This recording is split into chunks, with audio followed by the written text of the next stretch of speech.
कोई ये हिम्मत नहीं कर सकता आज पूरे देश में मैं देश तो क्या, मुझे लगता नहीं पूरी दुनिया के अंदर इस तरह की कोई पॉलिसी है कि 45th डे को आपको डीम्ड अप्रूवल मिल जाएगी। और ये केवल ईमानदार सरकार कर सकती है। कई लोगों ने हमें कहा कि इसी के तो पैसे मिलते हैं, किसी के अप्रूवल रोकोगे फिर वो आपसे टाइम मांगेगा, फिर 3 चक्कर लगाओगे तभी तो पार्टी फंड इकट्ठा होगा। हमें पार्टी फंड इकट्ठा नहीं करना, हमें पंजाब की तरक्की करनी है। पंजाब की तरक्की करने के लिए आए, आप लोगों ने मौका दिया। हमारी औकात क्या है, हम हैं क्या चीज़।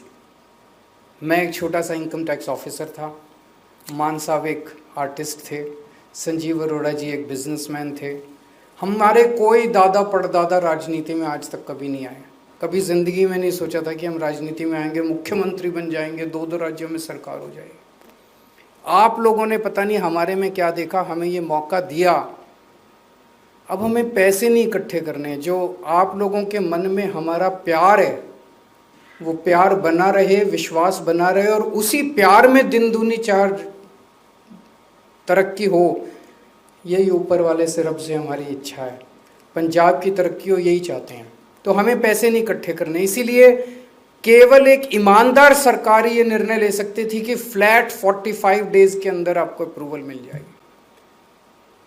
उसमें भी एक बहुत बड़ी बात है कि अगर आप एमएसएमई हैं और अगर आपकी इन्वेस्टमेंट 125 करोड़ से कम की है तो आपको कोई अप्रूवल नहीं चाहिए। 125 करोड़ की इंडस्ट्रीज शुरू कर सकते हैं आप बिना किसी अप्रूवल के अंदर। एमएसएमई कोई भी इंडस्ट्री 125 करोड़ की बिना किसी अप्रूवल के अंदर शुरू हो सकती है।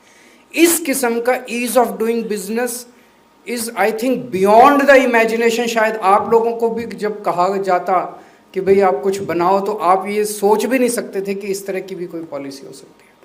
तो पहले 3 साल मैं समझता हूँ कि हमारे जो गुजरे उसमें हम पॉलिसी बना रहे थे, आपके ऊपर आपको बता रहे थे, वो इंडस्ट्री फ्रेंडली पीरियड में कहूँगा। उसके पहले था वसूली सिस्टम, अभी 3 साल से था इंडस्ट्री फ्रेंडली सिस्टम, और आज के बाद ये जो सिस्टम है ये बिल्कुल क्रांतिकारी सिस्टम है।